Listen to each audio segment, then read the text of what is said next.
Hello and welcome to the most insightful segment of Meditruths. Insightful इसलिए है क्योंकि आज मेडिट्रूथ्स में हम कुछ ऐसे सच की बात करेंगे जो कि मेडिकल से थोड़े से अलग हैं। हमारे साथ हर बार की तरह सीनियर कार्डियोलॉजिस्ट डॉक्टर ए फरिश्ता जी मौजूद हैं। सर, आपको बहुत स्वागत है इस कार्यक्रम में। और डॉक्टर फरिश्ता सीनियर कार्डियोलॉजिस्ट हैं, एस्कॉट हार्ट सेंटर में एक्स कंसल्टेंट रह चुके हैं और लगातार आप इनको हेल्थ से रिलेटेड फील्ड्स पर बहुत सारे पॉडकास्ट में देख चुके हैं। स्वास्थ्य की बात होती है, सेहत की बात होती है, लेकिन आज हम एक ऐसे शख्स से आपको मुखातिब कराने जा रहे हैं जिनका पहलू आपने पहले कभी नहीं देखा। आज इनसे हम कुछ और विषयों पर बात करेंगे। आज आप जानेंगे कि सर किस तरह के विचारक हैं और हाल फिलहाल में देश में जिस तरह की घटनाएं हो रही हैं उस पर इनके क्या थॉट्स हैं, किस तरह का स्टैंड है। सर, आपका एक बार फिर से बहुत स्वागत है मेडिट्रूथ में। तो हमसे डॉक्टरी के अलावा दूसरा काम करवा रहे हैं तो पेशे के हिसाब की चीज सेल्स को रख देता है। जी सर, बिल्कुल। और डॉक्टरी का पेशा तो सर आपके साथ हमेशा जुड़ा ही रहता है। और अभी आज का भी जो पॉडकास्ट है वो कुछ इस तरीके का कि अभी तो हर डॉक्टर हो, इंजीनियर हो, हर नागरिक जी आज की तारीख में सिपाही है। बिल्कुल सर, बिल्कुल। जो देश में अब चल रहा है, हो रहा है, हम पर जैसे आतंकी हमले हो रहे हैं जी, उस सिनेरियो में कोई आदमी अपने सिर्फ प्रोफेशन के बारे में बोल के बच नहीं सकता जी। उसको आगे आना पड़ेगा, उसको देश के लिए लड़ना पड़ेगा। तो आज की पॉडकास्ट जो है वो धर्म युद्ध जी हाँ। अच्छा, धर्म युद्ध अंग्रेजों से तब जी और आतंकियों से अब। क्या बात करें सर, आप आतंकियों से अंग्रेजों पर पहुंच गए। अंग्रेजों ने हम पे जब तो आए थे तो वो ट्रेडर बन के जी व्यापारी बन के आए थे। हाँ सर। और ईस्ट इंडिया कंपनी उनकी थी, वो व्यापार करने आए थे यहाँ पर। भारत पहुंच के वो यहाँ से कॉटन और मसाला जी ये ले जाते थे और यूरोप में ले जाके बेचते थे। यही उनका काम था। वो कब्जा करने नहीं आए थे शुरू में जी, लेकिन जब उन्होंने यहाँ देखा कि ये तो देश है ही नहीं, ये तो छोटी छोटी रियासतों में बटा हुआ जी और आपस में लड़ने वाला कोई प्रांत जैसी ये है, तो इस पर तो कब्जा करना बहुत आसान है जी। तो इस लिहाज से उन्होंने यहाँ पर धीरे धीरे ट्रेडर से वो मालिक बन गए, ब्रिटिश आ गए, तो ईस्ट इंडिया कंपनी के रूप में वो आए जी। जब उन्होंने यहाँ पे ऐसा हाल देखा तो धीरे धीरे करके उन्होंने ट्रेडिंग की आड़ में धीरे धीरे करके कब्जा शुरू करना जी। जो पहले खेतों किसानों को उन्होंने अफीम उगाने के लिए मजबूर किया जी, क्योंकि वो अफीम के जरिए पूरा खर्चा चलाते थे और ये अफीम वो धीरे से चाइना भेजते थे और चाइना को बर्बाद किया उन्होंने। हमारे देश के किसानों को कोड़े और घोड़े के जी दम पे हम पे राज किया, हमको डिवाइड एंड रूल किया। इसी तरीके से राज किया उन्होंने ताकि हम उनके खिलाफ आवाज ना उठा सकें जी। ये जो लगान की बात आप सुनते हैं वो क्या था, आप अफीम उगाइए, आप अफीम उगाएंगे तो चाइना हमसे खरीदेगा, उससे जो पैसा प्राप्त होगा जी तो उस पैसे से हमारे देश को चलाते थे। सैनिक बल जो रखे थे वो उस पैसे से मिलता जी। तो ये अंग्रेजों का कैरेक्टर रहा और इसी के चलते क्योंकि हम गरीब थे, हम एक नहीं थे, इसलिए हम पर हमला वो इसी तरीके से करते थे जी। हमारी कमर तोड़ देते थे, हमारे किसानों को वो ऋण देते थे और उसके एवज में उनकी जमीनें ले लेते थे। उनकी पीठ पर घोड़ों के निशान हुआ करते थे, उनकी छाती पर घोड़ों के पैर हुआ करते थे। ये थे अंग्रेज। हम ही से पैसा कमाते थे और अपने क्लबों में अपनी जगहों पर जहाँ पर वो मजा करते थे वहां पर सामने बोर्ड लिखा रहता था, dogs and Indians not not. बाप रे, इतना इंसल्ट, मतलब ह्यूमिलिएट इतना करते थे। तो ये हमारे नागरिक और यहाँ के देशवासी देखते थे पर कुछ कर नहीं पाते थे क्योंकि जुड़े हुए नहीं, एक नहीं थे जी। हम एक दिन में कुछ अंग्रेजों को भगा नहीं पाए। जब गांधी जी यहाँ पहुंचे और गांधी जी को लेकर आंदोलन की शुरुआत की जाने लगी जी, तो कुछ समय पहले गांधी जी के आने के पहले किसानों को मजबूर किया जाता था कि वो अपने खेतों में नील उगाएं।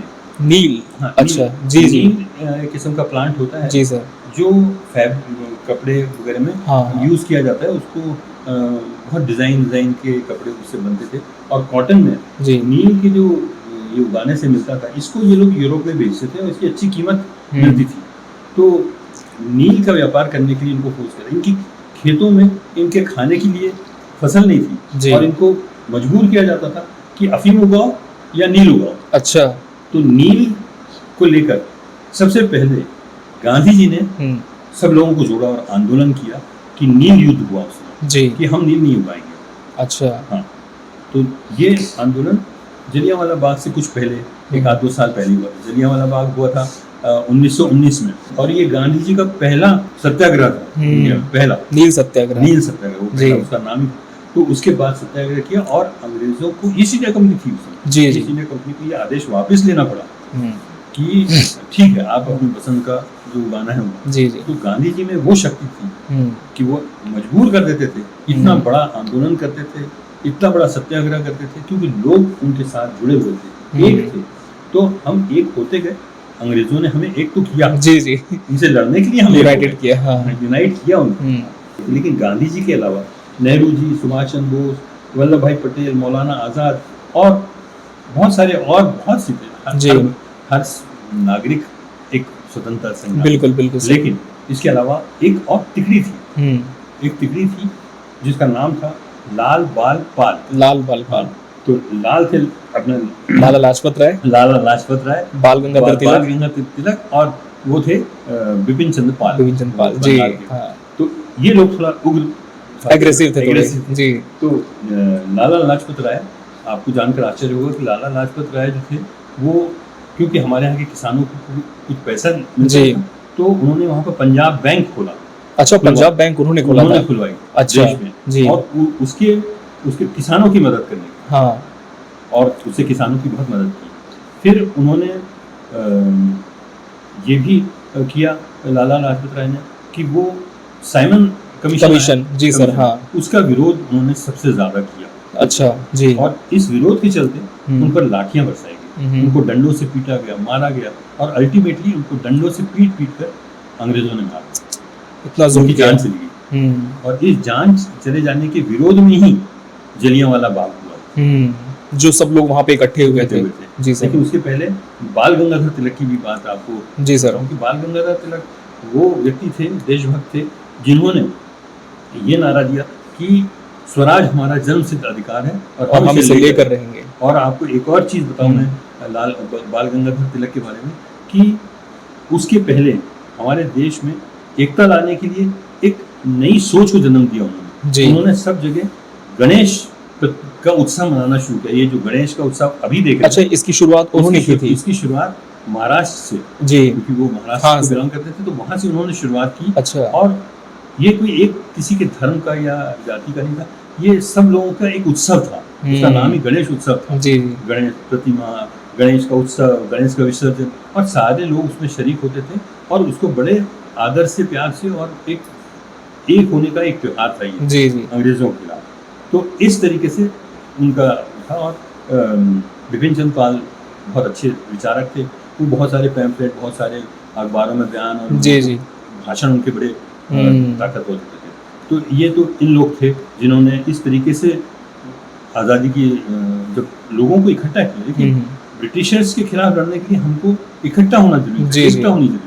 तो इन लोगों ने इस तरीके से एकता पैदा की। ले मशाले चल पड़े हैं लोग मेरे गांव के, अब अंधेरा जीत लेंगे लोग मेरे गांव के। हमारी एकता के आगे आखिर अंग्रेजों ने घुटने टेक दिए, और यही है हमारी एकता का नतीजा, महाभारत का धर्म युद्ध का पहला सिद्धांत। टाइप करें अपने YouTube पर डॉक्टर फरिश्ता हॉस्पिटल और सब्सक्राइब बटन प्रेस करें और पाएं इस चैनल से जुड़ी हर इंफॉर्मेटिव अपडेट, वो भी बिल्कुल फ्री में।